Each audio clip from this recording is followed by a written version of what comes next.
आज की क्लास के पहले क्वेश्चन की तरफ आपको लेकर बढ़ते हैं। ये लीजिएगा, क्वेश्चन आपकी स्क्रीन पे आ गया है। लास्ट क्लास में भी कोई होमवर्क क्वेश्चन नहीं था अपना,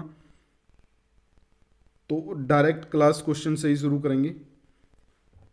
ओके, क्वेश्चन को देखें एक बार, जुड़ जाएं जल्दी जल्दी से। क्वेश्चन को देखें, कोई भी डाउट रहे कैसे क्वेश्चन को चलाना है। स्टेटमेंट पढ़ेंगे आप, हिंदी इंग्लिश दोनों में आज आपकी स्टेटमेंट रहने वाली है। दीपिका जी नमस्कार, निष्ठा जी गुड इवनिंग। देखें क्वेश्चन को, आपसे पूछा है कौन सा फंक्शन नॉन पीरियोडिक फंक्शन है, यानी जिसमें पीरियड नहीं है, जो अपने आप को रिपीट नहीं करता, वो फंक्शन कौन सा है, ये आपसे पूछा है। ऑप्शन ए, बी, सी और डी। बड़ा ही आसान क्वेश्चन है। स्टार्टिंग बस पेस मेंटेन करने की कोशिश करेंगे, जल्दी जल्दी क्वेश्चनों को उड़ाएंगे, बताएंगे इसका आंसर देंगे भाई जल्दी से। पीरियोडिक का मतलब है जो एक फिक्स इंटरवल के बाद अपने ग्राफ को, अपने आंसर्स को, अपनी पोजीशन को, अपनी हाइट को चेंज रिपीट करता रहे।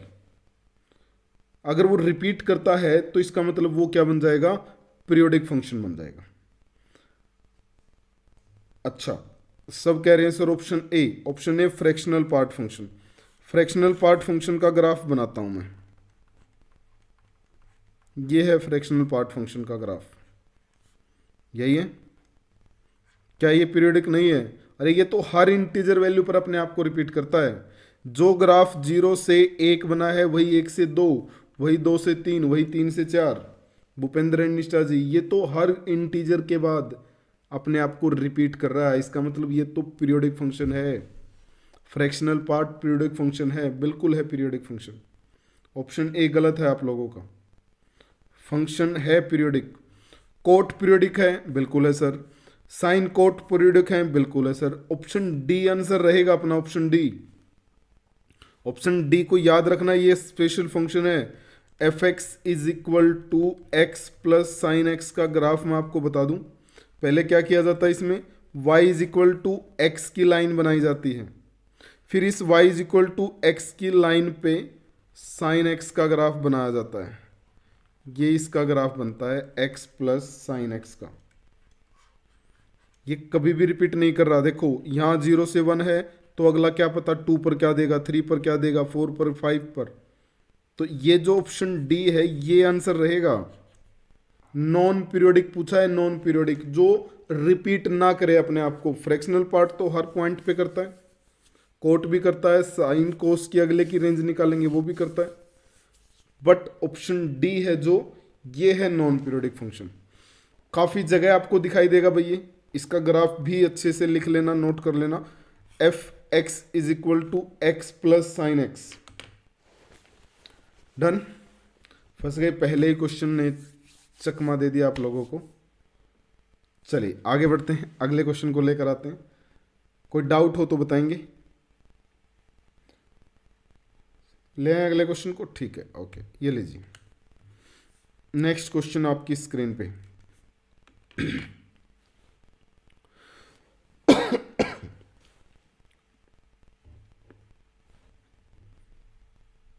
ओके, इसने कहा y is equal to, statement लिखते हैं, y is equal to a log of mod x। ध्यान से करेंगे भाई, ध्यान से, गलती की गुंजाइश नहीं है क्वेश्चन में। B x square plus x has its extremum value at x is equal to -1 and x is equal to 2। इसकी एक्सट्रीम जो वैल्यू हैं वो x1 पर, -1 पर और 2 पर मिलती हैं।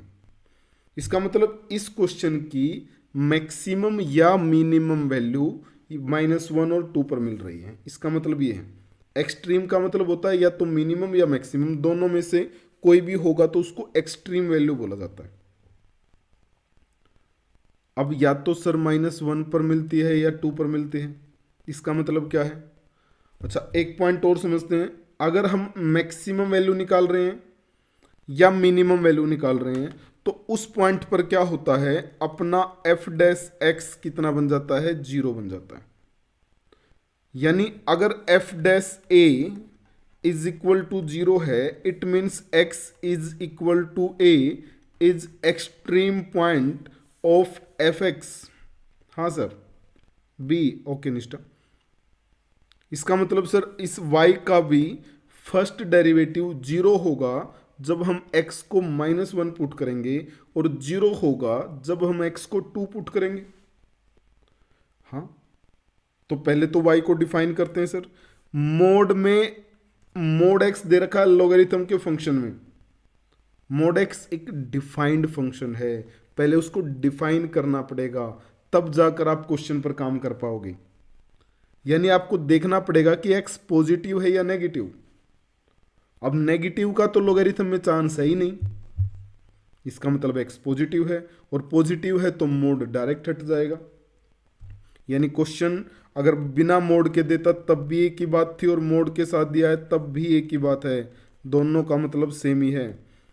डायरेक्ट मोड हटा जा सकता है भाई, क्योंकि लॉग के साथ जो x आएगा वो हमेशा पॉजिटिव आएगा।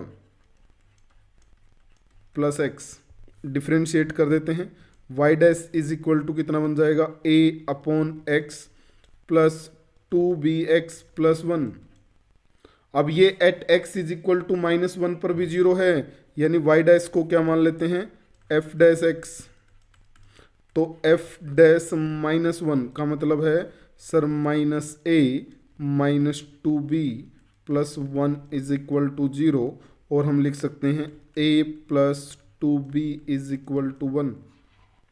पहली कंडीशन आ गई। दूसरी कंडीशन में क्या करेंगे, x की जगह 2 पुट कर देंगे, यानी f डैश 2 पुट करोगे तो क्या बना भाई, a/2 plus 4b plus 1 is equal to 0। या इसको हम क्या लिख सकते हैं, अगर हम एलसीएम ले लें तो ये कितना बन जाएगा, ये बन जाएगा sir 2a plus 8b is equal to -2। जब इन दोनों इक्वेशन को सोल्व करेंगे तो अपनी वैल्यू आ जाएगी भाई, और वैल्यू कितनी आएगी, सोल्व करके देखें। अच्छा एक काम करते हैं, 2 से इसको डिवाइड कर दें, इसको 2 से डिवाइड करेंगे तो ये कितना बन जाएगा, अच्छा, हमने एक से, अच्छा ये तो आएगा भी नहीं, वैसे भी a से मल्टीप्लाई करेंगे तो यही आएगा, ठीक है। तो इससे इसको सब्ट्रैक्ट किया तो कितना बन गया, -1/2, ठीक है। आंसर आ जाएगा बिल्कुल ऑप्शन बी। सोल्व करोगे इन दोनों इक्वेशन को तो a की वैल्यू 2 एंड b की वैल्यू -1/2। b निकाला मैंने, -1/2 आया, और वो बस ऑप्शन बी में है, बी में। इसका मतलब सही जवाब क्या रहेगा, वेल डन निष्ठा जी, वेल डन। ऑप्शन बी क्या रहेगा अपना सही जवाब भाई, बहुत ही अच्छी, बी बिल्कुल। बढ़े आगे, ले आए अगले क्वेश्चन को। चलिए नेक्स्ट क्वेश्चन पर लेकर बढ़ते हैं आपको। ये लीजिए अगला क्वेश्चन आपकी स्क्रीन पर आ गया है, इसको देखेंगे। इस क्वेश्चन को आज की क्लास में ऐड करने का मकसद है एक नए तरीके से, एक नई थ्योरम से इस क्वेश्चन को कराना है। वो थ्योरम हम पहले भी डिस्कस कर चुके हैं क्लास में। आज इस थ्योरम से इस क्वेश्चन को उड़ाएंगे, ताकि आगे से जब भी ऐसा क्वेश्चन आपको दिखे तो आप डायरेक्ट बिना पेन चलाए उसका आंसर निकाल सकें। ये जो क्वेश्चन है, इस थ्योरम को बोला जाता है न्यूटन थ्योरम। न्यूटन थ्योरम ध्यान से समझेंगे भाई, न्यूटन थ्योरम क्या कहता है अपने को। जब भी क्वेश्चन में ये ऐसी कंडीशन दी जाए रूट के साथ, ये कंडीशन, जब भी क्वेश्चन में ये ऐसी कंडीशन दी जाए रूट के साथ, तो आपको क्या करना है, जो भी इक्वेशन दे रखी है x² - 6x - 2 is equal to 0, x² के साथ देखो अपने पास डिमांड क्या है, डिमांड है a10 यानी n की मैक्सिमम वैल्यू कितनी लेनी है, 10। तो न्यूटन भाई साहब ने क्या कहा, उन्होंने कहा कि जो n की मैक्सिमम वैल्यू है उसको लिखो x² की जगह। एक्स की जगह क्या लिखो, उसमें से एक वैल्यू कम करके, और कांस्टेंट की जगह क्या लिखो, उसमें से एक वैल्यू और कम करके। जैसे सर मान लिया अगर आप एक्स स्क्वेयर की जगह लिखने जाओगे तो आप क्या लिखोगे, एक की a10, डायरेक्ट एक्स स्क्वेयर हट जाएगा। फिर आप गए -6, एक्स की जगह क्या लिखोगे, इसमें से एक कम कर दो, a9। फिर -2, कांस्टेंट की जगह क्या लिखोगे, a8 इज इक्वल टू 0। ये डायरेक्ट आपको आंसर देगा। यही न्यूटन ने चमत्कार किया। इस तरह के क्वेश्चनों में न्यूटन एक जबरदस्त तरीके से आंसर ले आया। जब भी क्वेश्चन में a n, alpha n, beta n दे रखा है तो आप क्या करोगे, क्वेश्चन से पता चलेगा हमें एन को कितना लेना है। जैसे इस क्वेश्चन में 10, 8 और 9 है, यानी मैक्सिमम 10 चाहिए है। इस क्वेश्चन को मैं अलग मेथड से भी करा चुका हूं पहले, बट आज इसको बिल्कुल शॉर्ट तरीके से करते हैं। तो हमने क्या किया, एक्स स्क्वेयर की जगह की पावर 10, a10 लिखा क्योंकि सबसे बड़ा है, 9, 6 लिखा। अब डिमांड क्या है, डिमांड है सर a10 माइनस 2a8, इसकी वैल्यू तो कितनी आ गई, 6a9, बट डिवाइड में 2a9 करना है, तो यानी a10 माइनस 2a8 डिवाइड में 2a9 करेंगे तो इधर कितना बच गया, 3, 3, 3, और यही क्या बन जाएगा, अपना आंसर आ जाएगा। आंसर रूट निकालने की जरूरत नहीं है, सीधा न्यूटन का जाप करेंगे, आंसर अपने सामने, डायरेक्ट सोच सकते हैं क्वेश्चन को। ठीक है, बिल्कुल। तो जो आंसर बनेगा क्वेश्चन का वो कितना बन जाएगा, 3, 3, 3। मान लेते हैं क्वेश्चन में a10 की बजाय a14 दे रखा होता तो हम शुरू करते हैं 14 से।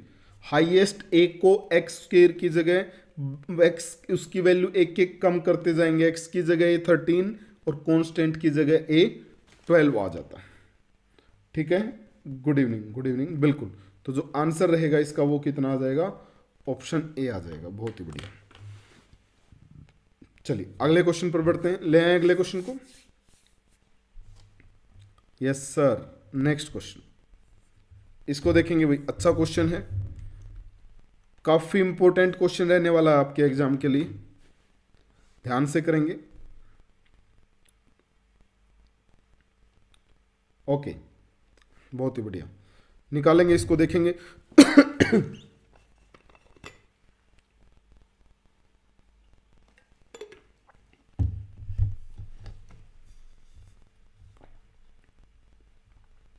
आपसे पूछा है कोफिशिएंट ऑफ एक्स की पावर 10 इस बाइनोमियल में, बाइनोमियल तो हालांकि हम इसको नहीं कह सकते, इट्स एन ट्राइनोमियल के अंदर x की पावर 10 का कोफिशिएंट निकालना है। शुरू करते हैं इसका सॉल्यूशन। सर ट्राइनोमियल में तो हम टर्म निकाल सकते हैं, क्वेश्चन को सोल्व करने के लिए, आसान बनाने के लिए अपने को बाइनोमियल का सहारा लेना पड़ेगा। यानी हम इसको ऐसा लिख सकते हैं, 1 प्लस एक्स स्क्वेयर कॉमन ले लो, बचा कितना, 1 माइनस एक्स की पावर 8। उम्मीद करूंगा इस पॉइंट को आप समझ गए होंगे। अब इस फर्स्ट टर्म को ए मान लेते हैं, सेकंड को पूरी को बी मान लेते हैं। यानी सर अगर इसकी जनरल टर्म अपन लिखने जाएं तो आएगा 8CR एक्स की power 2R into 1 minus x की पावर R। ध्यान से समझना भाई, ध्यान से देखना, बिल्कुल शुरू होते ही खत्म करेंगे क्वेश्चन को। इस हमने क्या किया, पहले को a मान लिया, दूसरे को b मान लिया। a की पावर होती है 8 और n और r का डिफरेंस, और जो बाद वाली टर्म होती है b, उसकी पावर होती है r।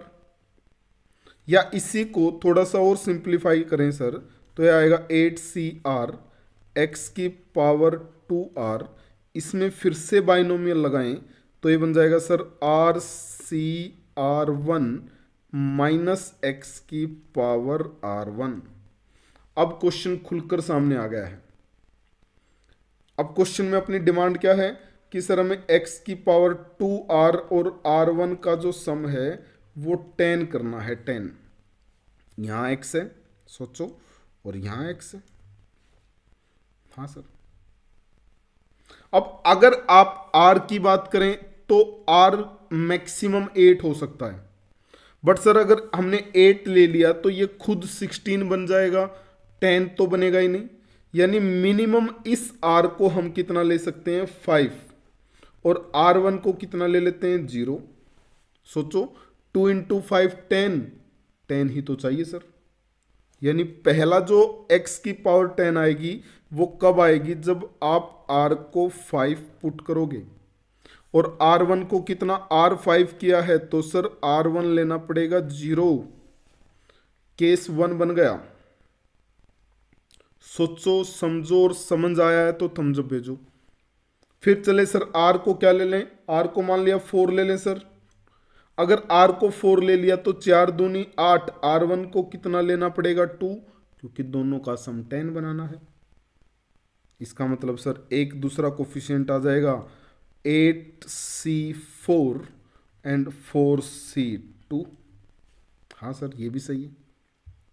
अब 5 के बाद इसको क्या ले सकते हैं 3, मान लिया इसको 3 ले लिया तो इसको 4 लेना पड़ेगा। ये पॉसिबल नहीं है सर, टेक्निकली पॉसिबल नहीं है सर, क्योंकि अगर आप यहां देखो जो R1 है वो हमेशा R से छोटा होगा या उसके इक्वल होगा, बड़ा नहीं हो सकता। और बड़ा नहीं हो सकता तो इसका मतलब बस दो ही केस अलाउड हैं, first is 5-0 and second one is 4-2। बस इन दो केस में क्वेश्चन खत्म, उड़ जाएगा। बहुत ही अच्छी। बस इसको सोल्व कर देते हैं सर। 8C5 को सोल्व करेंगे तो 8 इंटू 7 इंटू 6 अपॉन 3 इंटू 2 बनेगा।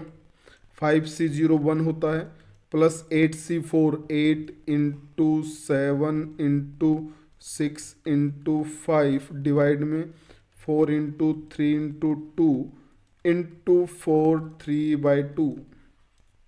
इसको सोल्व कर देंगे, आंसर आ जाएगा भाई। ट्राई करते हैं सर सोल्व करने की। 6 से 6 यानी पहले वाले ने दिया 56, दूसरे पर आते हैं। 4 2 से 8 खत्म, 3 2 से 6 खत्म, बचा कितना 4 3 12, 12 पंजे 60, 60 और 7 42। यानी आंसर कितना आ गया, आंसर आ गया सर 476। 476 ऑप्शन ए बिल्कुल। तो x की पावर 10 का जो कोफिशिएंट बनेगा वो बनेगा x की पावर 10 का जो कोफिशिएंट बनेगा टोटल, दैट इज 476, 476। ठीक है, ए बिल्कुल निष्ठा जी, ए। अच्छा क्वेश्चन है भाई, बेहतरीन क्वेश्चनों में से एक क्वेश्चन है। एक ही क्वेश्चन में 2 3 3 बार बाइनोमियल कैसे लगाएं। और कुछ पेपर वाला केवीएस ऐसे ट्रिकी क्वेश्चन आपसे पूछ सकता है, तो ध्यान से करना क्वेश्चन को, मुश्किल बिल्कुल नहीं है। प्रोसेस अगर एक बार आप कैच कर लेते हैं, एक बार तरीके से क्वेश्चन को समझ लेते हैं, फिर ये बिल्कुल हमेशा आपके साथ चिपक जाएगा, नहीं दूर होगा क्वेश्चन। बहुत ही अच्छे।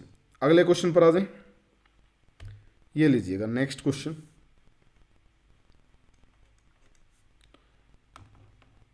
ओके, इसको देखेंगे, निकालने की कोशिश करेंगे क्वेश्चन को भी, क्योंकि ऐसे क्वेश्चन मैं पहले भी आप लोगों को बता चुका हूं, करा चुका हूं।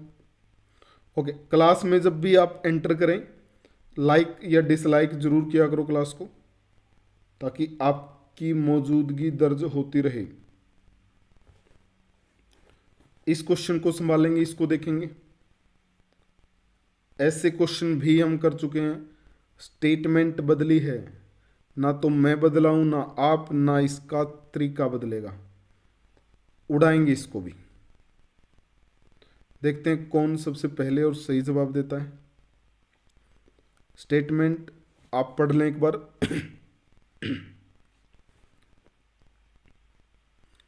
इसने कहा है the letter of the word Cochin. एक वर्ड है अपने पास COCHIN, और आपसे पूछा है कि इस कोचीन को अगर इंग्लिश में डिक्शनरी के हिसाब से लिखा जाए तो बताएं कोचीन से पहले टोटल कितने वर्ड आएंगे। ऑप्शन सी आंसर दिया संजय ने, लगा देते हैं संजय। कोचीन से पहले टोटल कितने वर्ड आएंगे अगर आप इसको अरेंज करें डिक्शनरी के हिसाब से। सर कोचीन चाहिए तो सबसे पहले इसको डिक्शनरी के हिसाब से लिखते हैं। सबसे पहले क्या आने वाला सर, सी आएगा। दो सी लगातार हैं तो सी सी लिखेंगे। सी के बाद क्या आएगा, एच आई, एच, फिर आई, एम एन, अच्छा आई, एच के बाद आई, सर आई लिखो एन नहीं, एच के बाद आई। डिक्शनरी के हिसाब से लिख रहे हैं भाई, आई के बाद एम एन एन और फिर ओ ओ, ठीक है। सबसे पहले अपनी डिमांड क्या है, सी चाहिए, सी। सी के बाद कितने डिजिट, 5, तो इसका मतलब 5 फैक्टोरियल लिखोगे। सी से पहले कितने, 0, तो 0 लिख दो। डिवाइड में 2 फैक्टोरियल होता, बट सर 0 है तो सारा ही 0 बन जाएगा।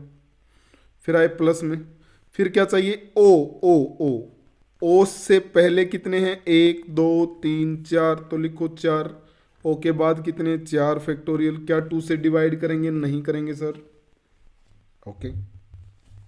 फिर आए सी पर, सी से आगे कितने हैं, 0, तो 0 लिख दो। फिर आए एच पर, एच से आगे कितने हैं, 0, तो इसके भी 0 लिख दो। फिर आए किस पर, आई पर, आई से आगे भी कितने हैं, 0, 0 लिख दो।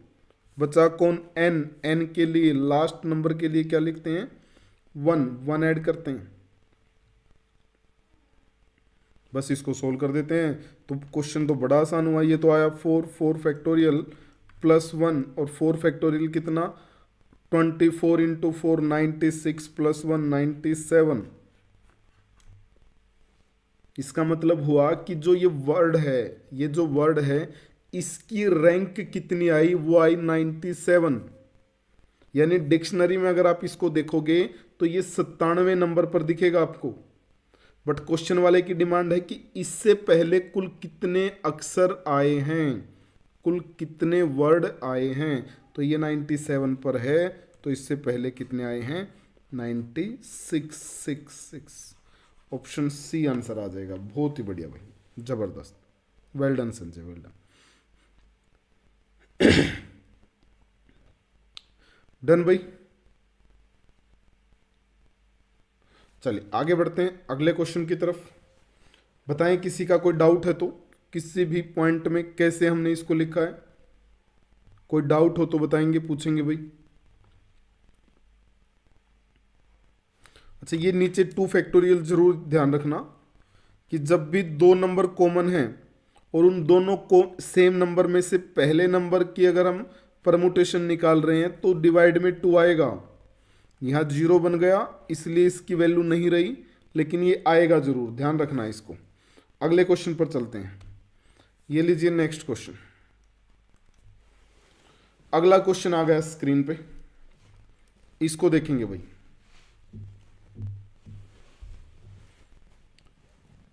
क्वेश्चन को मैं लिख देता हूं एक बार, that is I is equal to limit from 0 से 2 पाई ई की power x by 2 sine x by 2 plus pi by 4 dx। ये है क्वेश्चन। इसको निकालना है। ऑप्शन ए बी सी और डी डेफिनेट इंटीग्रेशन से क्वेश्चन आया भाई। ये भी क्वेश्चन अच्छा माना जाता है, सोचो कैसे करें।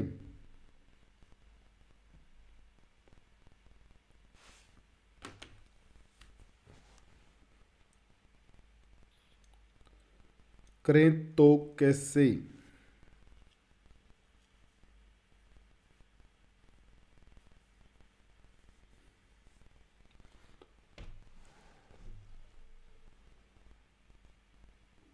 चलिए देखते हैं, सोचते हैं। सर e की पावर x जब भी इंटीग्रेशन में आएगा, चाहे वो डेफिनेट हो चाहे वो इनडेफिनेट हो, तो अपना मन करेगा कि इसमें हो ना हो ये ना हो प्रॉपर्टी लगाई जाए। यानी बट उसमें तो सर e की पावर x होता है, प्रॉपर्टी बता दूं मैं, e x into f x plus f dash x की बात कर रहे हैं भाई। और इसका आंसर कितना आता है, e की power x F x. But होता क्या उसमें, उसमें होता है सर e की पावर x दिखनी चाहिए, बट इसमें e की पावर x/2 है। इसका मतलब हम क्या करते हैं, x/2 को पुट कर देते हैं t a। ओके समझे। तो पुट करेंगे तो सर लिमिट कितनी आई, जब x को 0 पुट करोगे तो लिमिट 0 आएगी, 2 पाई पुट करोगे तो पाई। हाँ, और dx की वैल्यू कितनी आ गई सर, dx की वैल्यू आ गई 2dt। यानी अपना जो i है वो i बन गया 2 टाइम 0 टू पाई e की power t into sine π/4 plus t dt। फिर क्या कह रहा है सर, इसको ओपन कर दें, sine a plus b, sine a cos b, cos a sine b. यानी ये बन जाएगा सर साइन π/4 भी 1/√2, कोस π/4 भी 1/√2। तो ये बन गया 1/√2, बाहर ले लें या लिख देता हूं मैं एक बार पूरा, ज़्यादा क्वेश्चन लिखवा रहे हैं आप मुझसे। ये बनेगा सर साइन पाई 1/√2 कोस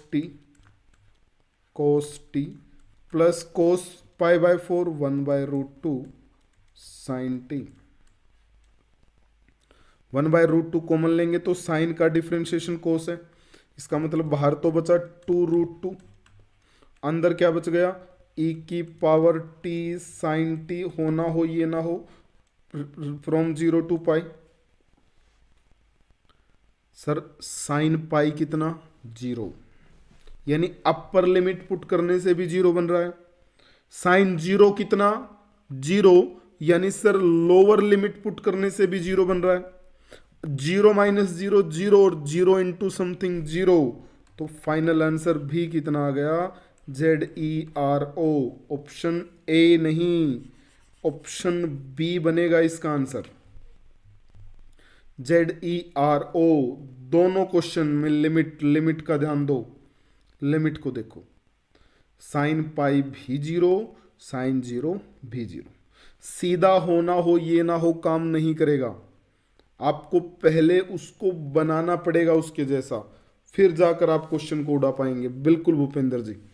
तो आंसर जो रहेगा वो कितना आ जाएगा, दैट इज ऑप्शन बी, 0 बनेगा सही जवाब। ठीक है भाई, तो ध्यान रखना इस प्रॉपर्टी का, डेफिनेट इनडेफिनेट दोनों में काम करती है ये अपने साथ।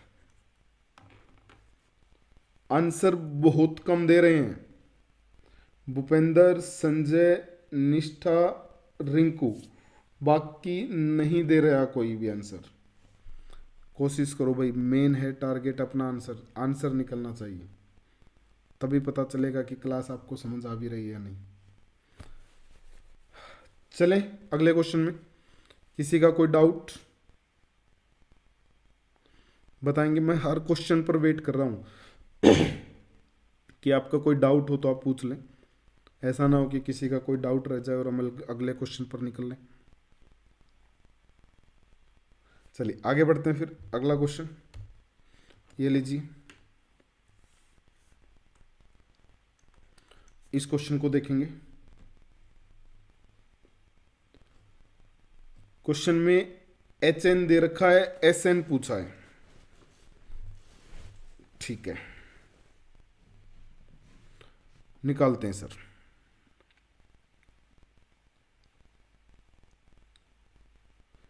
HN की वैल्यू गिवन है भाई, अगर मैं HN लिखूं तो कितना है ये sir 1/2 plus 1/3 plus plus plus 1/n तक, और एन अपने को निकालना है, वो कितना है 1 प्लस 3/2 प्लस 5/2 प्लस प्लस करके 2n-1/n। ये दे रखा क्वेश्चन और ऑप्शन में पूछा है क्या होगा answer.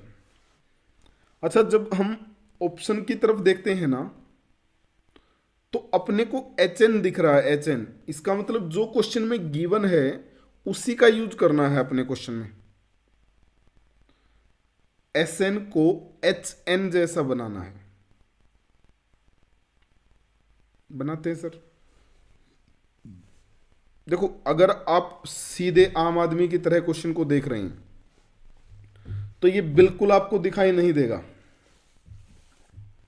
B, well done mister, well done. लेकिन अगर आप हल्का सा भी इसको आगे की बजाय क्वेश्चन को पीछे से देखना स्टार्ट करें, अगर nth टर्म को आप देखें तो n से डिवाइड करने पर ये कितना बना 2-1/n। और जो Sn की nth टर्म है और जो Hn की nth टर्म है वो मैच कर रही हैं। मतलब सर हम Sn को क्या ऐसा लिख दें कि 2-1 करोगे तो 1 आएगा, 2-1/2 करोगे तो सर 2-1/3 करेंगे तो सर ऐसे ही करते करते 2-1/n करेंगे तो क्या ऐसा लिख सकते हैं? बिल्कुल लिख सकते हैं। ये आइडिया दिया किसने? ये अपने आप नहीं आएगा, ये अपने आप नहीं आएगा भाई। इसके लिए nth टर्म ने अपने को सामने खोल दिया क्वेश्चन। इसका मतलब अब ये क्या हुआ, हम जो माइनस वाली टर्म हैं उनको एक साथ लिख देते हैं और जो विदाउट माइनस है 2 2 2, कितनी बार 2 आया होगा? n बार आया होगा सर। और जब उनको कॉमन लिया तो कितना बन गया 2n माइनस ये बन गया 1 plus 1/2 plus 1/3 up to 1/n। बिल्कुल, बहुत ही अच्छे भाई। तो ये बन गया 2n माइनस hn। ये अपना आंसर आ गया। ठीक है, तो अपना जो सही जवाब बन जाएगा क्वेश्चन का वो कितना बन जाएगा 2n माइनस hn। और आंसर दिया है बी। बहुत ही अच्छे, निष्ठा, Rinku and Deepika. Well done, well done, very good. तो ऑप्शन बी इसका रहेगा सही जवाब। Well done Sanjay. ऑप्शन को जरूर देखा करो, ऑप्शन के एक बार एक नजर ऑप्शन पे जानी चाहिए। 30 से 50% क्वेश्चन हटा देता ऑप्शन। उसको देखकर आइडिया आ जाता है कि हमें क्वेश्चन में करना क्या है, काम क्या रहने वाला है क्वेश्चन में अपना, और उसी हिसाब से हम अपने क्वेश्चन को आगे रन कर पाएंगे फिर। ठीक है भाई, अगले क्वेश्चन पर आते हैं। ये लीजिएगा नेक्स्ट क्वेश्चन। देखेंगे आप इस क्वेश्चन को जल्दी से।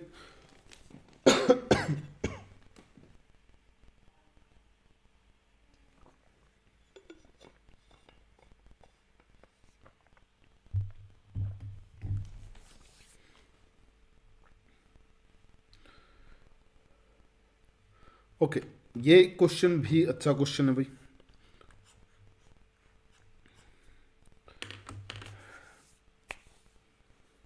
ऐसे क्वेश्चन भी आप लोगों से पूछे जा सकते हैं। स्टेटमेंट को पढ़ो ध्यान से।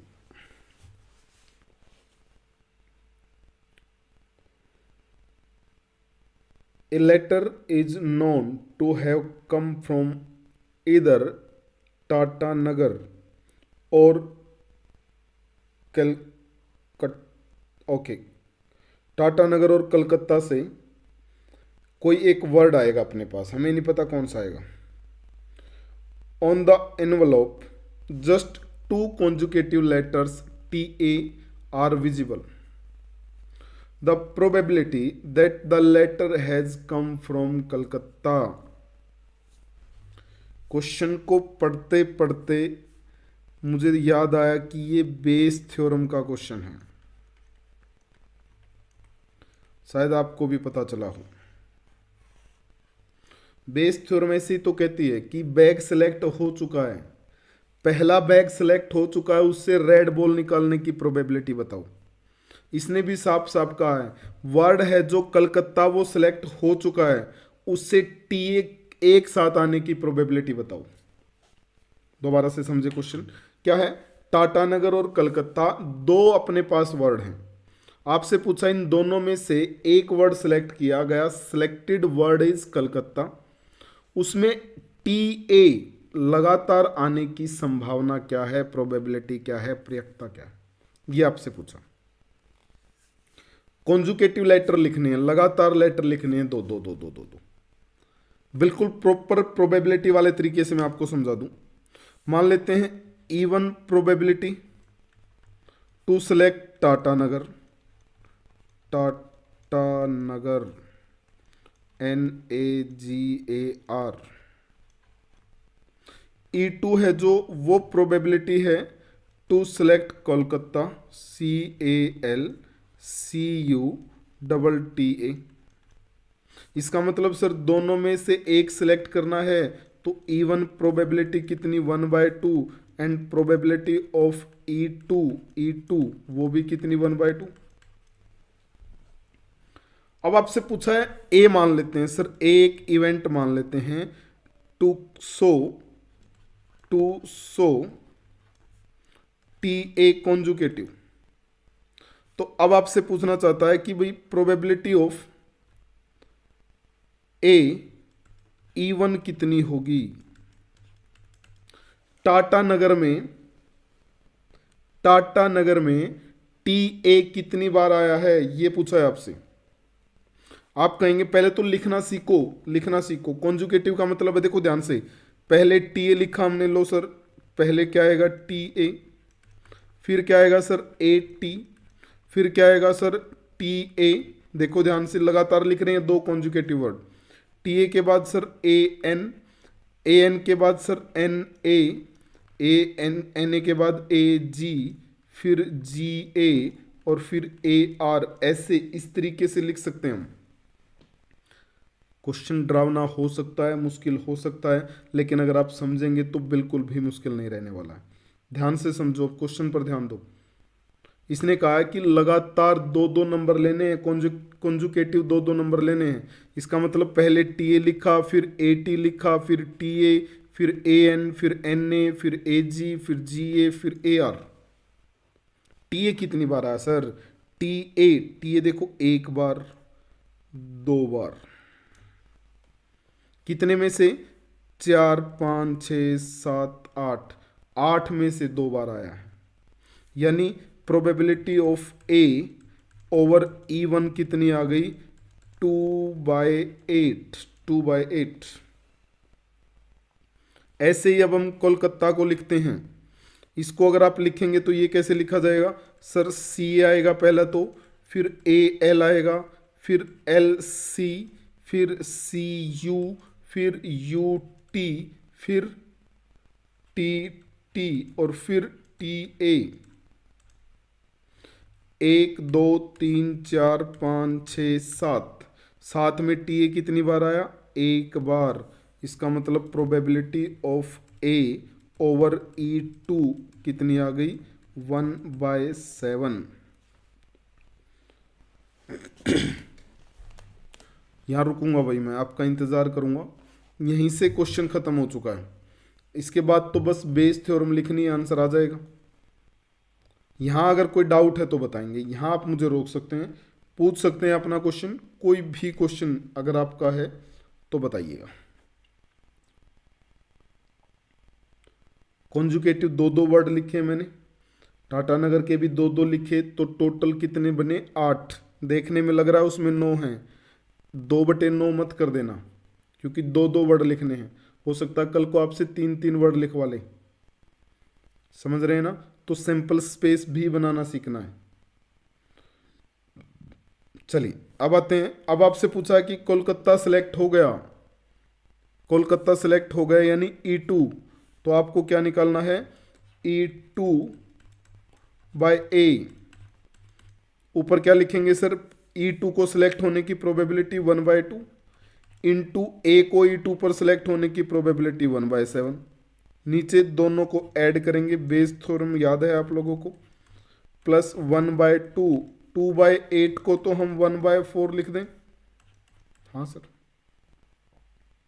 इसका मतलब क्वेश्चन बन गया सर 1/14, ऊपर ले लेते हैं सर, ये बना 8 और ये 14, यानी 8 × 14, और डिवाइड में कितना आ जाएगा, दोनों को ऐड करोगे 8 और 14 22, 14 कैंसिल, तो ये आ गया 4/11, 4/11, ऑप्शन ए आंसर आ जाएगा, ऑप्शन ए,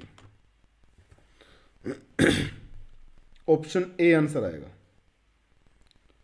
अमन पांडे जी कह रहे हैं सर समझ में नहीं आ रहा है, फिर से बताइए। बिल्कुल पांडे जी, जरूर बता देंगे दोबारा से,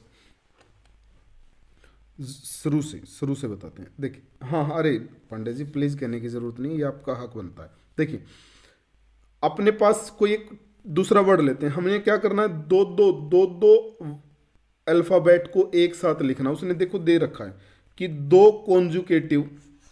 कॉन्जुकेटिव लेटर लिखने एक साथ, और जब दो कॉन्जुकेटिव लेटर लिखेंगे तो टी ए कितनी बार आएगा, ये पूछा है। टी ए कितनी बार आएगा, देखो कलर चेंज करते हैं, पहले कोलकाता पर ही बात करते हैं। अगर हम कोलकाता को लिखने जाते हैं, ध्यान से देखना, दो वर्ड इसके लिखते हैं भाई,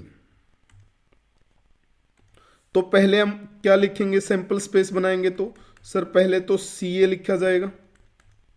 अब अगला कॉन्जुगेटिव क्या आया, ए एल, फिर एल से आगे चलेंगे, दो वर्ड लेंगे, एल सी, फिर सी से आगे चले सी यू, फिर यू से आगे चले यू टी, और फिर टी से आगे चले टी टी, और फिर टी ए।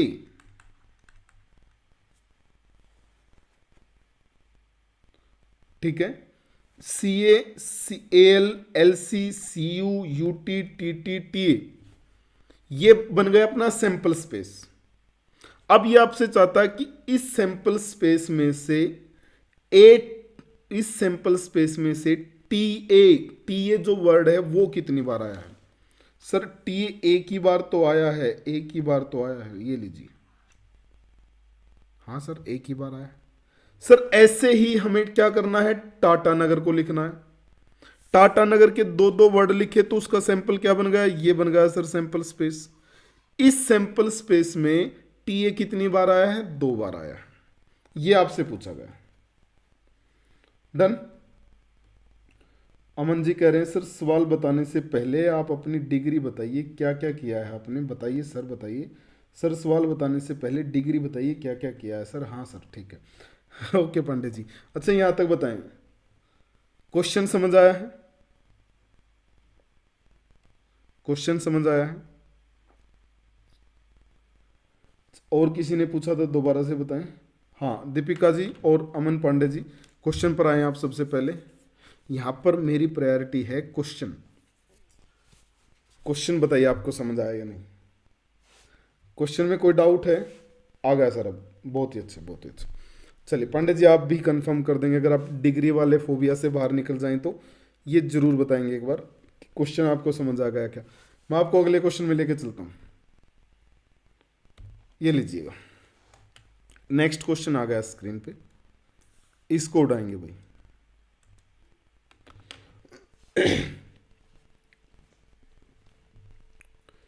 अगला क्वेश्चन आपकी स्क्रीन पे आ गया है, देखेंगे इसको। In triangle A B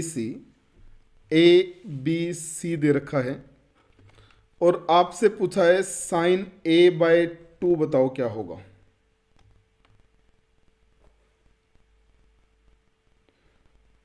sign A/2 बताना क्या होगा।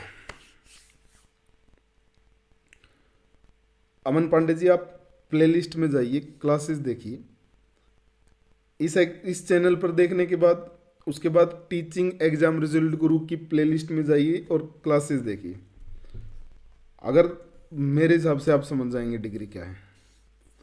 फिर भी अगर आप चाहेंगे तो मैं एक दिन लाइव आकर स्पेशल अपने बारे में आपको सारी बातें बता दूंगा, स्कैन कर लूँगा मैं तब तक अपने डॉक्यूमेंट्स को, क्योंकि टाइम लगेगा उनमें काफ़ी हैं, और फिर आपको शो कर दूंगा वो सारे। ठीक है,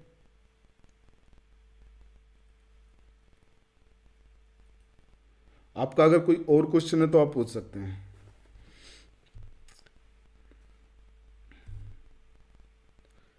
ABC, हरियाणा में ना एक कहावत है अमन पांडे जी, कोई हरियाणा से होगा तो शायद आप लोगों में समझ जाए। डिग्री है जो, वो ऐसे ही नहीं दिखाई जाती, डिग्री के लिए एक टाइम आता है दिखाने का, और उस टाइम पे मैंने भी दिखाई थी। ओके, क्वेश्चन पर आए भाई। साइन A/2 क्या होगा? Sine A/2, sine A/2, cos A/2, tan A/2, solution of triangle, property of triangle में इसके बारे में हमने डिटेल में पढ़ा है। और अब कोई ऐसा ना हो जो ये बोल दे कि सर मुझे बस फॉर्मूला याद नहीं आ रहा है, क्योंकि हमने इसके काफी अच्छे तरीके से फॉर्मूले बनाए हैं। ठीक है, साइन A/2 निकालना है। साइन A/2 याद करो, हमने लिखा था इसको साइन A2 सब सच बक, साइन A2 सब सच बक अंडर रूट में सब S-B सच S-C बक यानी BC, सब सच बक ये था साइन A2। कोस A2 क्या था? सास बक, टेन A2 सब सच सास। इसी ट्रिक से हमने इसको याद किया था, इसी ट्रिक को यहां अप्लाई करते हैं। Where s is semi perimeter, यानी तीनों साइड्स को जोड़ो, A+B+C का हाफ कर दो। तीनों साइड को जोड़ोगे तो कितना बना? ये बना सर अपना 40 और 20 60, 60/2 यानी 30। बस क्वेश्चन में पुट कर देते हैं तो ये बन जाएगा 30 - B 6, 30 - C यानी कितना बनेगा? 20 करोगे 30 में से 20 10, और डिवाइड में B 24 गुणा C 20। तो आंसर कितना आया? आंसर आ गया 1/√8, और √8 को क्या लिखेंगे? बिल्कुल 2√2, ऑप्शन ए आंसर आ जाएगा। अच्छा ठीक है सर, डिग्री नहीं बताना तो कास्ट बता दीजिए। ओके, अगर कास्ट भी नहीं बताना हो तो तीसरा ऑप्शन क्या है आपके पास पांडे जी? ओके, आंसर किसी ने दिया है? हाँ, आप रिंकू, वेल्डन, बहुत ही अच्छे। निष्ठा और रिंकू ने ही दिया आंसर, ठीक है। संजय जी कह रहे हैं सर पढ़ाने के लिए डिग्री वैल्यू नहीं रखती है सर जी। अरे संजय रखती है वो भी। हाँ मन, बिल्कुल आपका अधिकार है, लेकिन क्लास के बीच में मैं शायद इस चीज़ को प्रायोरिटी ना दे पाऊँ। हाँ, एक दिन हम लाइव आकर मैं सारी चीज़ें अलग से एक इवेंट कर लेता हूँ इस चीज़ पर, फिर आप जो भी क्वेश्चन पूछना चाहें मैं उसका आपको रिस्पॉन्स करता रहूँगा, जवाब देता रहूँगा।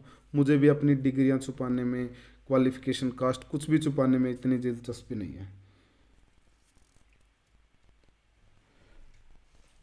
ठीक है, हाँ पांडे जी क्वेश्चन पर आइए, इस क्वेश्चन का उठाएंगे आंसर। बिल्कुल दीपिका, इस क्वेश्चन को देखेंगे, इसका आंसर निकालेंगे। ऑप्शन क्या रहेंगे, ध्यान से पढ़ेंगे क्वेश्चन को भाई। ये क्वेश्चन पीजीटी के साथ साथ टीजीटी में भी पूछा जा सकता है, हालांकि ज़्यादा इस क्वेश्चन पर फोकस रहता है टीजीटी के लिए, हो सकता है पीजीटी में भी पूछा जा सके आपसे। चलो तीसरा ऑप्शन ठीक है, ऑप्शन 4 होते हैं वैसे। अच्छा, चौथा ऑप्शन आप बताएंगे। बाकी आप कहावत को मेरी शायद सच कर रहे हैं, हरियाणा में डिग्री के बाद फिर किसको पूछते हैं? उसकी कास्ट को पूछते हैं। आप उस पर आ गए हैं। फोर्थ ऑप्शन मेरा रहेगा नन ऑफ दीज। ओके, आए जल्दी से आंसर पर आए, जल्दी से क्वेश्चन के आंसर पर आए। अच्छा लगा पांडे जी आपको देखकर। ओके, स्टेटमेंट समझते हैं भाई। इसने कहा the mean weight of 150 student in a certain class is 60 kg। एक क्लास में 150 विद्यार्थी हैं और उनका जो एवरेज वेट है या मीन वेट है वो कितना है? 60 किलो है। फिर उसने कहा mean weight of boy is 70 kg। जो लड़के हैं उनका जो एवरेज वेट है वो 70 किलो है। एंड गर्ल्स एज 55 केजी और लड़कियों का है जो वो 55 केजी है। ठीक है, तो आपको बताना है कि क्लास में कितने लड़के हैं कितने लड़के हैं। अभी बताते हैं सर। संजय ने ऑप्शन दिया बी, बहुत ही अच्छे संजय, वेल डन। देखो इस क्वेश्चन को एक तो होता है कि सर हम एक्स वाई से एवरेज वाले मेथड से जाएं, दूसरा होता है एक वर्ड अपने पास एलिगेशन, एलिगेशन से क्वेश्चन को सोल्व कर सकते हैं, खत्म कर सकते हैं, उड़ा सकते हैं। ठीक है, बी। ओके, क्लास के बाद पांडे जी के सारे क्वेश्चनों के आंसर मैं दे दूंगा आप लोगों को। ठीक है पांडे जी, क्लास के बाद करते हैं इस पर बातें। यूट्यूब से कितना कमा लेते हैं, ठीक है। यूट्यूब से मैं जितना कमा लेता हूँ उसके स्क्रीनशॉट लगा रखे हैं मैंने एक वीडियो में, उसका लिंक बताऊंगा आपको। टोटल 150 स्टूडेंट हैं। 150 स्टूडेंट में से कुछ लड़के हैं कुछ लड़कियां, हमें नहीं पता कितने हैं, बट लड़कों का जो एवरेज वेट है वो है 70 केजी और लड़कियों का जो एवरेज वेट है वो है 55 केजी। और दोनों का, लड़के और लड़कियों का मिलाकर जो एवरेज वेट बनता है दैट इज 60 केजी। हमेशा ऐसा ही देगा क्वेश्चन में, दोनों के बीच की कुछ ना कुछ वैल्यू प्रोवाइड करवाई जाएगी। आपको क्या करना है, डायरेक्ट इनका डिफरेंस लिख दो यहाँ, इनका डिफरेंस कितना है 5, और डायरेक्ट इनका डिफरेंस लिख दो यहाँ कितना है 10। इसका मतलब लड़कियां कितनी हैं 10 और लड़के कितने आ गए 5। क्रॉस में डिफरेंस लिखना है। लड़कियां कितनी हैं सर 10 और लड़के कितने हैं 5, टोटल कितने हुए 15। बट सर 15 नहीं, टोटल तो 150 है, 150 है। इसका मतलब कितने गुना, 10 गुना, 10 गुना। तो आप भी यहां क्या कर दो, हर वैल्यू का 10 गुना कर दो, यानी 50 तो उसमें लड़के हैं और 100 उसमें लड़कियां हैं। यही पूछा है आपसे। पहले क्या पूछा है, लड़कों की संख्या, लड़के 50 हैं लड़कियां 100 हैं, बिल्कुल भाई। तो जो आंसर रहेगा वो कितना आ जाएगा, option B. Well done Sanjay, Nishtha and Rinku, बहुत ही अच्छे, बेहतरीन, जबरदस्त। ठीक है, तो जो क्वेश्चन का आंसर रहेगा वो कितना आ जाएगा, ऑप्शन बी। जी दीपिका जी, चले अगले क्वेश्चन पर भाई। नेक्स्ट क्वेश्चन ले आए। ओके लीजिए, नेक्स्ट क्वेश्चन ये रहा स्क्रीन पे, इसको देखेंगे, इसको समझेंगे। देखें क्वेश्चन को। If from each of the 3 box, अपने पास 3 बॉक्स हैं जिसके अंदर कुछ बोले रखी गई हैं। प्रोबेबिलिटी का क्वेश्चन है फिर से, और आपसे पूछा कि एक ब्लैक और 2 व्हाइट बॉल निकालने की संभावना क्या होगी, प्रोबेबिलिटी क्या होगी।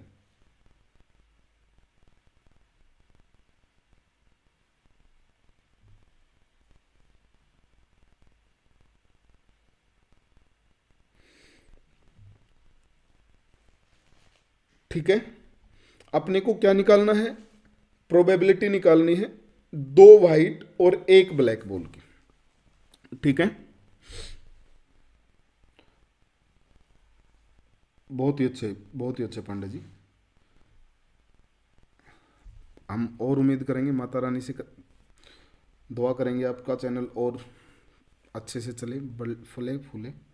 बट मेरी जो कमाई है वो सिलेक्शन है, सिलेक्शन के स्क्रीनशॉट है मेरे पास, वो मैं आपको दिखा सकता हूँ।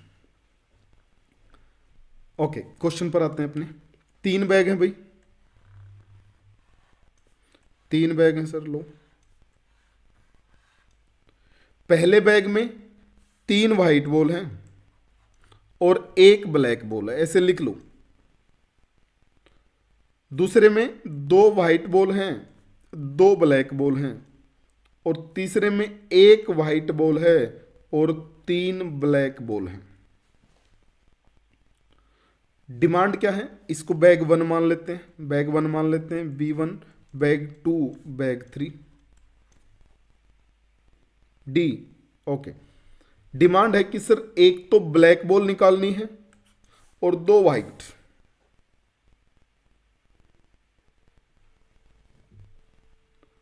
अब अगर हम B1 पर आए, B1 पर तो मान लिया B1 से हमने एक वाइट बॉल निकाल ली, B1 से एक हमने ब्लैक बॉल निकाली, तो दो वाइट बॉल किससे निकालेंगे सर? B2 से और बैग 3 से, दो वाइट बॉल। फिर सर मान लेते हैं बैग 2 से हम एक ब्लैक बॉल निकाल लें, तो वाइट बॉल बैग 1 से और बैग 3 से निकालनी पड़ेगी। सर हो सकता है एक ब्लैक बॉल हम बैग 3 से निकाल लें, तो बैग 1 से एक वाइट बॉल और बैग 2 से एक वाइट बॉल निकालनी पड़ेगी।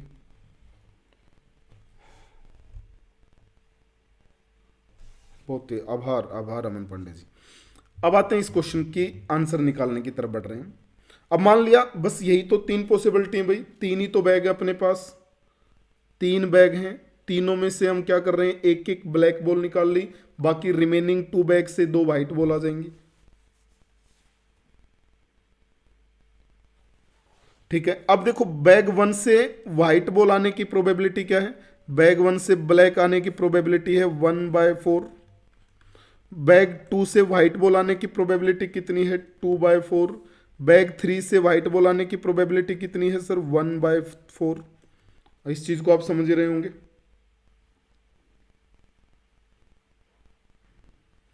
फिर आते हैं इस पर, बैग 2 से ब्लैक बॉल निकालने की प्रोबेबिलिटी 2/4 सर। बैग 1 से व्हाइट बॉल निकालने की प्रोबेबिलिटी 3/4 सर।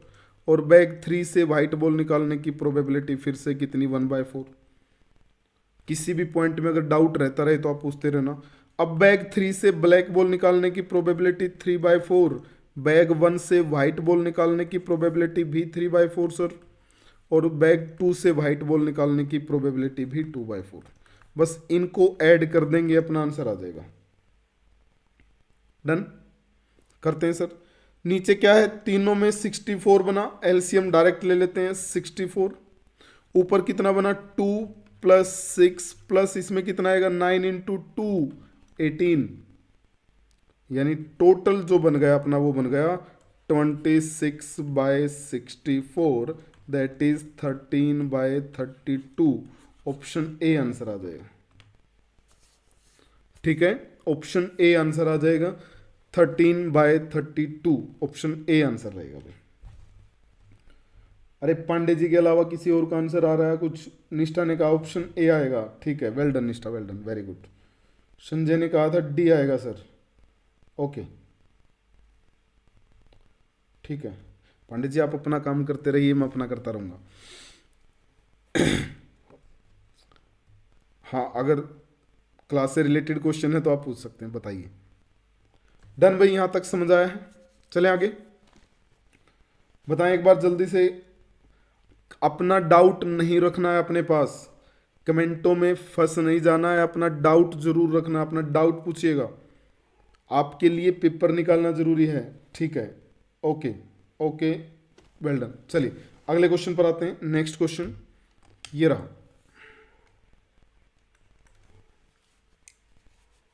बहुत ही अच्छे, बहुत ही अच्छे। ठीक है, इस क्वेश्चन को देखेंगे।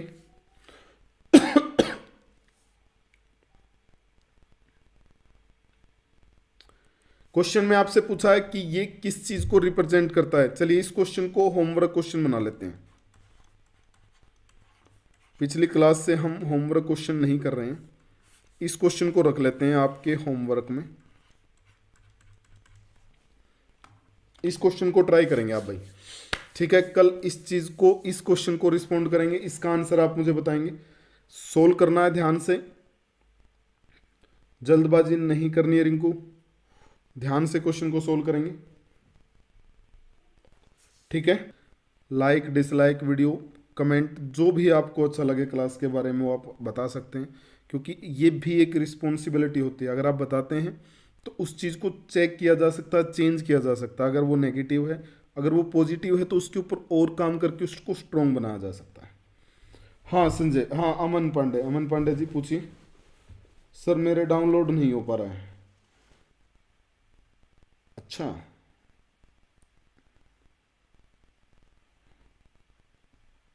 एक काम करो, उसको डाउनलोड करके ऑनलाइन पीडीएफ में कन्वर्ट करके देख लो, शायद फिर वो ओपन हो जाए। अगर पीडीएफ है तो वो फिर हो ही जाना चाहिए।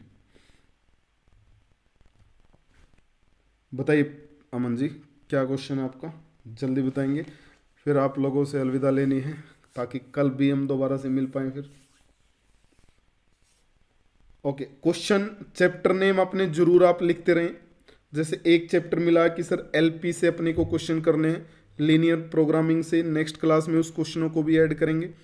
मेघा जी ने कहा कि सर एलपी से, रिंकू ने बताया था सर इससे क्वेश्चन, और ज्योमेट्री के क्वेश्चन भी हम करते रहेंगे। बाकी और भी अगर किसी के क्वेश्चन हैं तो वो पूछते रहेंगे, बताते रहेंगे, जो भी चैप्टर में आपको डाउट है। अब चैप्टर वाइज तैयारी करने का टाइम नहीं है। अब आप क्या कीजिए, मिक्स क्वेश्चन लगाइए, प्रैक्टिस सेट कीजिए ज़्यादा से ज़्यादा, और अगर उनमें क्वेश्चन नहीं बन रहे हैं तो फिर थ्योरी पर जाना है। ठीक है, चलिए आज इतना ही करते हैं, बाकी मिलते हैं कल नेक्स्ट क्लास में। तब तक के लिए बाय, गुड नाइट, जय हिंद।